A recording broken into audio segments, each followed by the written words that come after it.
My guest today started his musical career as the Peter half of Peter and Gordon. A huge hit with A World Without Love. In the 1970s, of course, he managed and produced Linda Ronstadt.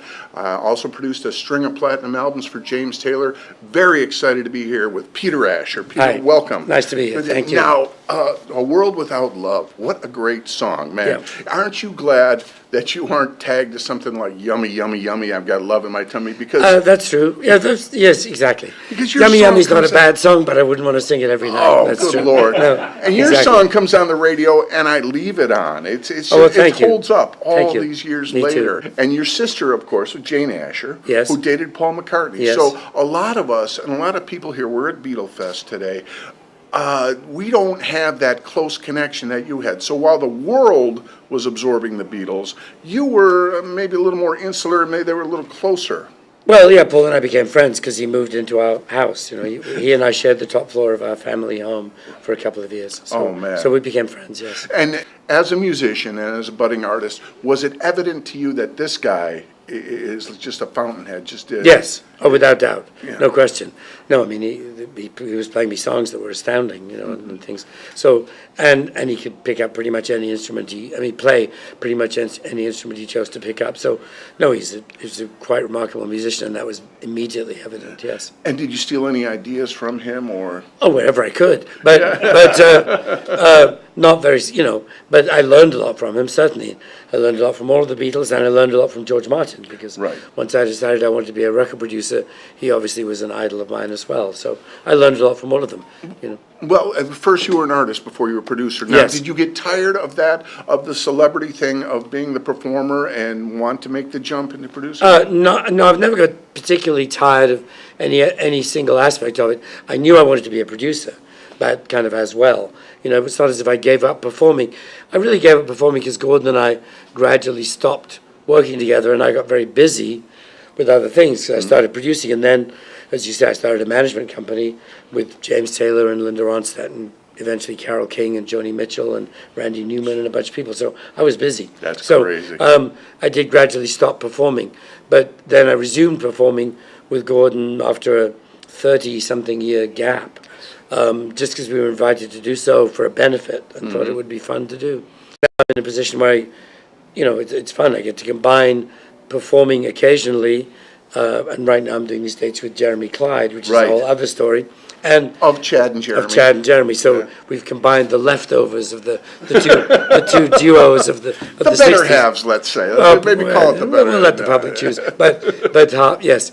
So I do that, but I also still, work on music for movies. I produce a lot of records and all this other stuff. If you don't mind me backtracking here a little, producer, to some people that is a vague term. Oh, we like it that way. Yeah. It is vague, yes. People are like, what does a record producer do? Everything Well, now- and nothing. I mean, Right. you're responsible for every, ultimately you can be responsible for choosing the song, choosing the band, or not, depending. Okay. It's a collaboration with the artist. Right. You sit down with the artist, you figure out what you can do to help, or I do, how you can help them make the record that most guys really reflects who they are and what they want to do.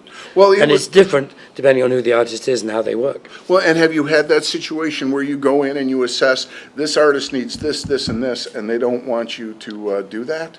Yes, it's always a discussion. Yeah.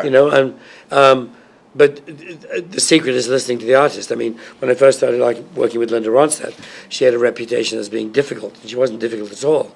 She was just had some really good ideas, and nobody was paying attention. Oh, wow, that's great. And I think that was part of that era, and part also if you're an incredibly attractive woman, people somehow still then and possibly even now assume that. It doesn't mean that you have great ideas of your own and are Right. musically brilliant, which she totally is. Just sit She's there one and of the be smartest pretty. women I know. So I said, there was an element back then of, don't you worry your pretty little head about it. And Right. I made a point of listening to Linda, and she was usually right. Well, thank God you did. I mean, did that feel like the Paul McCartney gold mine? Because that Linda Ronstadt voice, oh my God. Certainly. First time I heard James Taylor, I was in awe. First time I heard Linda sing, I was in awe. So yeah, I've been lucky in seeing really good people and knowing it right away. Well, now I'm going to put you on the spot and ask you to put modesty aside for a second here, because you did produce so many huge hits. Yeah. Can you think of a particular song that came in and you really put your stamp on it? I would say You're No Good with Linda. Okay. Because it was an existing song that we both loved. You know, we had the Betty Everett version. And I'd actually very first heard it from the Swinging Blue Jeans version, which I loved. Okay. Which was, you know, the UK hit. And between myself and a brilliant musician called Andrew Gold, who played all the guitar parts on it, and Linda's amazing singing, I think we did create something quite remarkable. I remember when we finished that was the one where I kind of went, you know, if this isn't a hit record, I don't know what is. And luckily it was number one all over the place, so, it was a great, hit. so great. Now, I understand you're a member of Mensa? I am. 6 times 6. 36. All right. I told you. That's not exactly Mensa I level. know. I was going to ask if you think you're smarter than President Trump, but there are a lot of rocks that are smarter than President Trump. Exactly, no, exactly.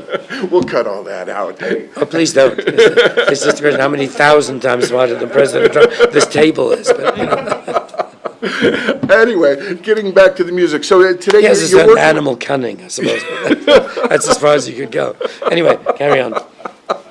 You're working with Jeremy of Chad and Jeremy. Yes, yes. Are you at all jealous that they were on Batman and Peter and Gordon? Oh, weren't? deeply, of course. Yeah, no, that was fun, and we talk about that in the show. Oh, okay.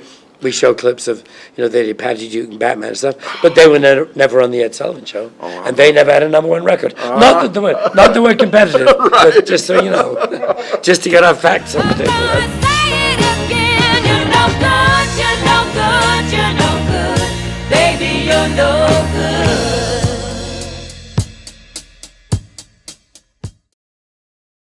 This is Peter Asher, and you are watching a show with the quite extraordinary name of PSYCHO BABBLE TV.